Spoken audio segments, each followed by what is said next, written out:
পাঙ্গাস মাছের পিস ভালো, এটা তো রোস্ট।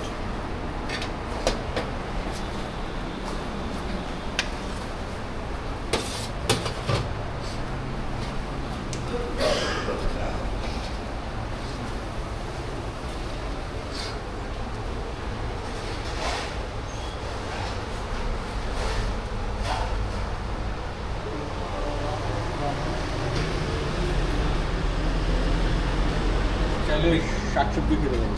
সবজি আছে ওগুলো, তুই তো এদিকে এটা নিয়ে গেছিলি খিচুড়ি না? হ্যাঁ আমি এটা নিয়েছিলাম। টেস্ট কেমন ছিল? টেস্ট ভালো। এখানে একটা জিনিস হচ্ছে, মালয়েশিয়ার মুরগিগুলো সব লাল কালারের থাকে, কিন্তু এটা চিকেন লাগে। সব কিছু টেস্ট ভালো না, লাল কালার থাকে না ওদের কিসের পরে কালার চেঞ্জ হয় না। না, আমরা দেখছি আমাদের বাসায় আমাদের বাংলাদেশে যেগুলো খাই প্রায়, ওটা একটু ডিপ কালার থাকে, একটু ব্রাউন কালার টাইপের, বাদামি টাইপের হয়ে যায়, বাট বাংলাদেশে এগুলো যে লাল কালার। আচ্ছা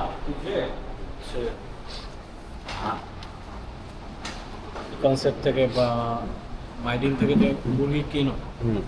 ওই সময় কি কোনো ডিফারেন্স থাকে? ডিফারেন্ট বলতে একটা হচ্ছে যে আমরা তো মনে করি জায়গায় প্রসেস মিট খেতেছি, মানে সবগুলো প্রসেস করা থাকে।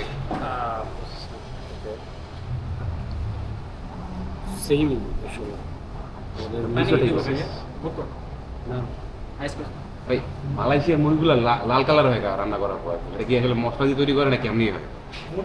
হ্যাঁ, এটা হলো লাল কালারের ফ্রাই আর কি। মানে লাল কালার হইতেছে, মানে এগুলো লাল কালার আমি সব জায়গায় দেখি, কারণ আমি জিজ্ঞেস করিনি, বাংলা হোটেল দেখে আমি জিজ্ঞেস করলাম এই জায়গায়। আমি আজকে হোটেলে 4 দিন কাজ করতেছি। ও, এটা আপনিও নতুন? আমি কালে ধোয়া দেয় এই করতেছি। অনেক 4 দিন এই হোটেলে কাজ করা। ভাই আপনি বলতে পারবেন ফ্রাইগুলো লাল কালারের হয় কেন? মুরগি ফ্রাইগুলা মালয়েশিয়ান দোকানগুলো দেখছি, এই যে আপনার এইদিকে দেখলাম যে লাল কালারের হয় ফ্রাইগুলা, ওটা ভাই একটা কালার পাওয়া যায়। মানে কালার বসায় ফুড কালার হবে। এটা মানে কালারটা খাওয়া যাবে। খাওয়া যায় না। দেশে জিলাপি দেই না। হ্যাঁ, জিলাপি কালার দিবে।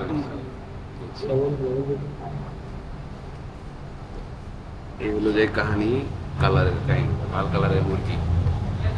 প্রায় কতদিন ধরে আছি, 6 মাস 7 মাস ধরে আছি, কিন্তু আমরা তো এটা জিজ্ঞেস করি নাকি ওরে, প্রথম জিজ্ঞেস করলাম আর কি। বাকি কি আইস করছেন?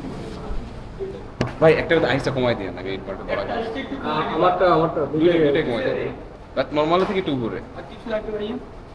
শুরু করি আবার তো। সেই আছে তোমাদের ভাত।